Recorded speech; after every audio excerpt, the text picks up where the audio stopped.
पायल एक सुंदर, पढ़ी लिखी और आत्मनिर्भर लड़की थी।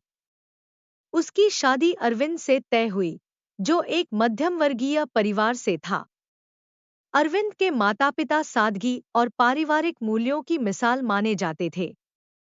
शादी के पहले पायल को उनका सादा जीवन पसंद आया। उसे लगा कि यह परिवार प्रेम और सहयोग से भरा हुआ है। लेकिन शादी के बाद पायल को सादगी के नाम पर एक ऐसी कंजूसी का सामना करना पड़ा, जिसने उसके जीवन को पूरी तरह बदल दिया। पायल और अरविंद की शादी बेहद सादगी से हुई। पायल ने इसे बड़े दिल से स्वीकार किया, क्योंकि वह फिजूल खर्ची के खिलाफ थी। शादी के बाद वह ससुराल आई। घर में सबने उसका दिल से स्वागत किया, लेकिन उसे शुरुआत से ही अजीब-अजीब बातें महसूस होने लगी। शादी के अगले दिन पायल को पारंपरिक तौर पर नाश्ता परोसा गया। नाश्ते में एक बासी रोटी और बहुत पतली दाल थी। पायल ने इसे यह सोचकर नजरअंदाज किया कि हो सकता है यह उनकी सादगी का हिस्सा हो। लेकिन धीरे-धीरे उसे एहसास हुआ कि यह सादगी नहीं, बल्कि जरूरत से ज्यादा कंजूसी थी। घर में हर चीज का इस्तेमाल इतनी सावधानी से होता कि पायल हैरान रह जाती। सब्जी में मसालों और तेल की मात्रा नाममात्र की होती। खाना बार-बार गर्म करके परोसा जाता। मेहमान आने पर भी केवल चाय और पानी पिलाया जाता, और वह भी बिना दूध की। दूध में पानी इतना मिला होता कि उसकी शक्ल भी बदल जाती। में बिजली और पानी को बचाने के नाम पर परिवार ने अजीब नियम बना रखे थे। शाम होते ही घर की लाइट बंद कर दी जाती।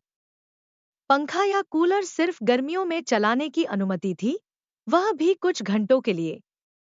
नहाने के लिए पानी की सीमित मात्रा दी जाती। पायल को उम्मीद थी कि शादी के बाद उसे नए कपड़े और गहने मिलेंगे, लेकिन उसकी सास ने उसे अपने पुराने कपड़े पहनने को कहा। त्योहारों और खास मौकों पर भी परिवार के सदस्य वही पुराने कपड़े पहनते। त्योहारों का माहौल भी बेजान सा रहता। दिवाली पर दिए जलाने के बजाय मोमबत्ती का इस्तेमाल होता। होली पर रंग की जगह सिर्फ गुलाल लगाया जाता। किसी भी त्योहार पर मिठाई के नाम पर गुड़ या सस्ती मिठाई लाई जाती। पायल ने शुरुआत में इन आदतों को समझने और अपनाने की कोशिश की। उसने सोचा कि यह परिवार का तरीका है और वह इसे बदल नहीं सकती। लेकिन समय के साथ यह चीजें उसकी सहनशक्ति पर भारी पड़ने लगी। पायल ने अरविंद से बात की। उसने कहा, यह सादगी नहीं, बल्कि जरूरत से ज्यादा बचत है। इससे जीवन का आनंद खत्म हो रहा है। अरविंद ने जवाब दिया, यह हमारे परिवार की परंपरा है। हमने हमेशा ऐसे ही जीवन जिया है।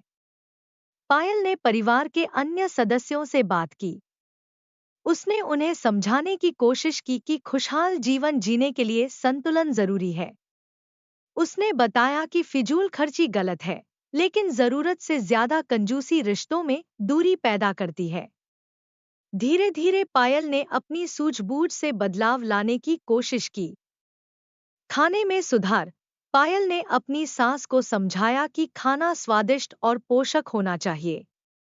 उसने घर में नए व्यंजन बनाने शुरू किए। घर की सजावट। पायल ने पुराने सामान का सही इस्तेमाल करते हुए घर को सजा दिया। त्योहारों का आनंद। उसने त्योहारों को खास बनाने के लिए छोटे-छोटे बदलाव किए। दिवाली पर दिए जलाएं और मिठाई बनाई। परिवार को शुरुआत में यह बदलाव अजीब लगे, लेकिन धीरे-धीरे उन्होंने इसे अपनाना शुरू कर दिया। समय के साथ परिवार ने पायल की बात को समझा।